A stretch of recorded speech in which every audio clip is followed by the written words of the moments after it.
When a deadly attack happens at a Jerusalem bus stop, you might think the first country to offer its strongest support would be the US. Well, you'd be wrong. Today, we're going to pull back the curtain on how this one event reveals a really powerful and super complex alliance between Israel, India, and the United States.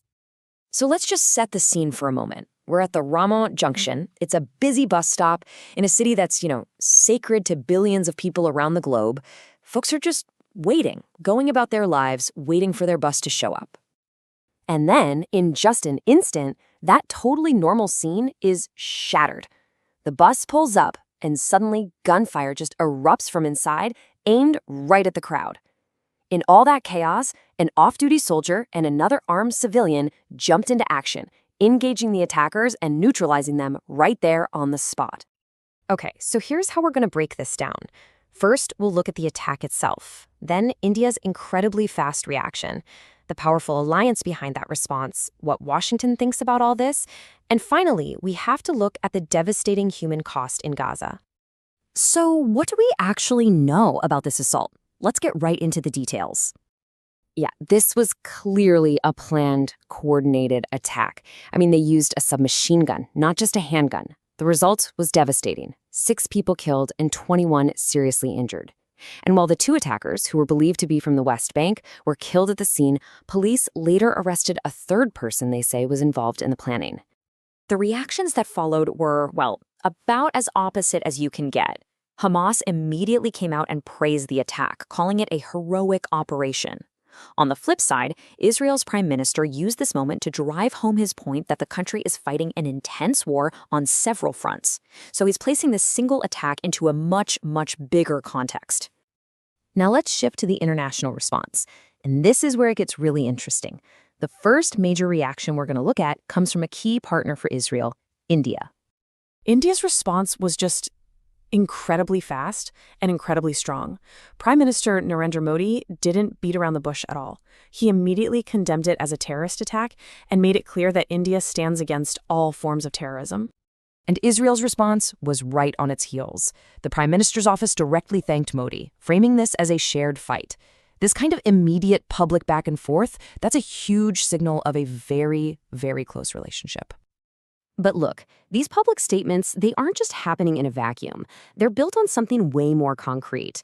We're talking about a deep strategic alliance that's really rooted in some powerful economic ties that go way beyond just words. And at the absolute heart of this relationship is a massive economic goal. $10 billion in trade between the 2 countries. That's not just a casual friendship. That's a core strategic goal for both of them. And just to understand the scale of what we're talking about, take a look at where India already is. It's Israel's 2nd largest trading partner in all of Asia, right behind China. That puts India ahead of an economic powerhouse like Japan, which just shows you how vital this relationship really is for Israel. Of course, none of this is happening in a bubble, right? The India-Israel relationship is part of a much wider, much more complicated geopolitical web. And right in the middle of that web, playing a central and sometimes pretty controversial role, is the United States.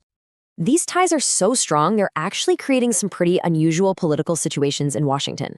For example, you've got the very influential American Jewish Committee openly defending India against criticism from the US government over its position on Ukraine. This just goes to show you how much the pro-Israel lobby sees India as a critical ally, so much so that they'll back them up on totally unrelated issues. Now, one of our sources offers a really sharp critique of U.S. policy. A commentator in the material argues that the strained relationships with allies like India are a direct result of what they call a humongous failure in American foreign policy under the Trump administration. But while these world powers are playing this high-stakes game of diplomacy, we have to remember that the attack in Jerusalem is a symptom of a much wider conflict. And to really get the full context, we have to look at the absolutely devastating human reality on the ground.